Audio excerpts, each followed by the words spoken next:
माला जी रसोई घर में अपने पति सौरभ के लिए चाय बनाने जा रही थी।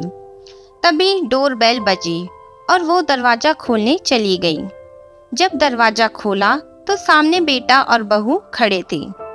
माला जी उनको देख थोड़ा आश्चर्यचकित हुई। बेटे और बहू ने नमस्ते कहा तो उन्होंने जवाब देते दरवाजे से हट उनको अंदर आने को बोला। वो पति के कमरे में गई। अनुरूप और निया आए हैं। माला जी कमरे में घुसते हुए पति सौरभ जी से कहा। सौरभ जी ने अखबार चेहरे से हटाकर पत्नी की तरफ देखा। थोड़ा गुस्से से पूछा, वो लोग क्यों आए हैं? उनका क्या है यहाँ? थोड़ी तल्खी से बोले, आता हूँ बाहर। क्यों गुस्सा हो रहे, जाने दो। आपके बेटा बहू और अभी आगे पति से कुछ कहती कि सौरभ जी ने ठोक दिया। बस करो माला, कितनी सब्र करोगी? कभी तो जुबान से कुछ कह दिया करो, किस मिट्टी की बनी हो। सौरभ जी बाहर आए तो ड्राइंग रूम में अनुराग और निया, उनके बेटा और बहू बैठे हुए थे। पिता को देखते ही दोनों उठे और पांव छूने के लिए झुके। ठीक है बैठो, कहते हुए सौरभ जी एक सोफे पर बैठ गए। माला जी किचन की तरफ चल दी। जब तक माला जी चाय और कुछ खाने पीने लेकर नहीं आई तब तक कमरे में गहन चुप्पी छाई रही। माला जी ने ही पूछा, और सब ठीक है? आज 5 साल के बाद हमारी याद कैसे आ गई?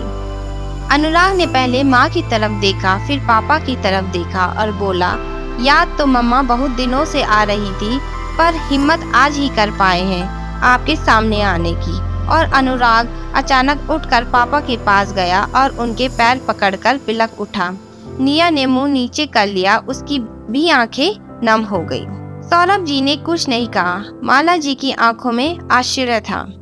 कुछ पूछती कि अनुराग की आवाज आई, पापा थैंक यू शब्द बहुत छोटा है, पर आज आपकी वजह से ही मैं सिर उठाकर सबका सामना कर पा रहा हूँ।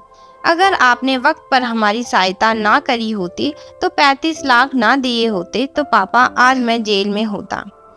माला जी ने चौंक कर पति की तरफ देखा। 35 लाख कब दिए, क्यों दिए, ये मुझे नहीं पता, और आपने मुझे बताया भी नहीं। अब आश्चर्यचकित होने की बारी अनुराग और निया की थी। सौरभ जी की आवाज आई, हाँ नहीं बताया, क्योंकि तुम तब तनाव में आ जाती जब मैं तुम्हें ये बताता कि हमारे इस साहबजादे ने लाखों रुपया लोन लिया था एक फाइनेंस कंपनी से, जिसे ये चुका नहीं पाया और कंपनी ने इस पर केस कर दिया था, तो मैंने वो चुका दिया बस। नहीं पापा, बस नहीं, आपको नहीं पता आपने हमारे लिए क्या किया है। जब सब ने हमारी सहायता करने से मना कर दिया तब आपने ही बिना कुछ जताए हमें इस मुसीबत से निकाला। मैं और निया आज उसी के लिए आपके पास आए हैं। हम दोनों ने आपके साथ जो किया उसके बाद भी आपने हमारी सहायता की, वो हमारा सर झुकाने के लिए काफी है। हम माफी मांगने आए हैं।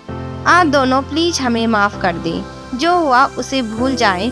आगे से ऐसी गलती फिर नहीं होगी। हम फिर इकट्ठा रहेंगे। आपको शिकायत का कोई मौका नहीं मिलेगा। हम सौरभ जी ने हाथ उठाकर अनुराग को इशारा किया, नहीं, माफ तो मैं तुम्हें मरते दम तक नहीं करूँगा।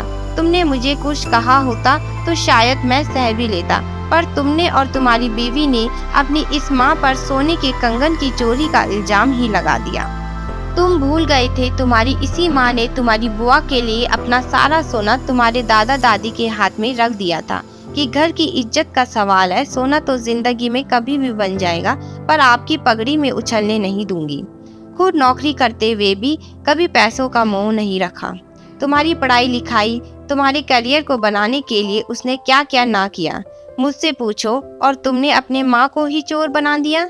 तुम्हारी बीवी ने तुम्हारी माँ की अलमारी की तलाशी तक ले ली और तुम उसका साथ भी दे रहे थे तलाशी में। तुमसे एक बार भी विरोध में कुछ कहा नहीं गया। इसका अर्थ तो ये था ना कि तुम्हें भी लगता था कि तुम्हारी माँ ऐसा कर सकती है, और बाद में वो कंगन इसी निया की अलमारी के नीचे से मिला तो बड़े आराम से कह दिया कि सॉरी, कभी कभी ऐसा हो जाता है। तो बरखुरदार वो माँ थी तुम्हारी, तुमने ऐसा सोचा भी कैसे? तुमने तो वही किया जो तुम्हारी पत्नी ने करवाया। तुम्हारी पत्नी तो किसी और के पेट की थी, लेकिन तुम तो अपनी माँ के साथ ही माँ को रुस्वा करने में तुमने कोई कसर नहीं छोड़ी। ये बात तो ऊपर जाने पर भी नहीं भूलूंगा, और माफ़ी तो बहुत दूर की बात है, मैं तो तुम दोनों की शक्ल भी नहीं देखना चाहता। साथ रहना तो भूल ही जाओ। आज मुझे मेरा ईश्वर भी आकर कहेगा ना कि इन्हें माफ़ कर दो, तो मैं उसे भी मना कर दूंगा। इस देवी का अपमान मेरे स्वाभिमान पर एक चोट है। वो सहायता भी इसलिए की थी।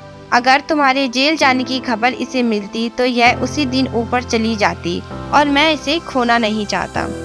तो वो सब मैंने तुम्हारे लिए नहीं, अपने लिए किया है। हाँ, अगर तुम्हारी माँ तुमसे मिलना जुलना चाहती है, तुमसे रिश्ता रखना चाहती है, तो ना मैंने पहले मना किया था, ना अब करूँगा। फैसला उसका है, कोई दबाव नहीं है। पर मुझसे तो तुम दोबारा जुड़ने की उम्मीद भी मत रखना। कहते हुए सौरभ जी उठकर घर से बाहर ही निकल गए। अनुराग ने माँ की तरफ देखा तो माला जी बोल उठी, बेटा, शायद तुम्हें ये बात अभी नहीं समझ आएगी, पर जब तुम खुद बाप बनोगे तब समझोगे कि औलाद का एक गलत कदम ही माँ बाप को तोड़ने के लिए काफी होता है। माँ बाप तो अपने ही होते हैं, बस औलाद ही बदल जाती है। कमरे में चुप्पी का ये आलम था कि सुई भी गिरती तो आवाज हो जाती। माला जी भी कमरे से निकलकर अपने कमरे में, क्योंकि बेटा और बहू की मोहब्बत अपनी जगह, लेकिन उनकी भी कोई इज्जत थी अपनी नज़र में। अगर आज वो बेटे को माफ़ कर देती तो खुद की नज़र में कभी नहीं उठ पाती। निया और अनुराग भी उठकर अपने घर चले गए। अब उनकी यही सजा थी, माँ बाप की माफ़ी के बिना ज़िंदगी गुजारनी है। बच्चों को अपने माँ बाप को कुछ कहते हुए सोचना चाहिए। जो माँ हमें हर धूप छाँव से बचाती है, हम उसको चोर कैसे बना सकते हैं? हमें खुद से शर्म आनी चाहिए। कैसे हम अपने माँ बाप को ऐसा बोल सकते हैं? हम बच्चों को थोड़ा सोचना समझना चाहिए कुछ कहते हुए। माँ बाप वो हस्ती है जो कभी अपने बच्चों का बुरा नहीं चाहते हैं, तो हम बच्चे कैसे माँ बाप के अपशब्द इस्तेमाल कर लेते हैं।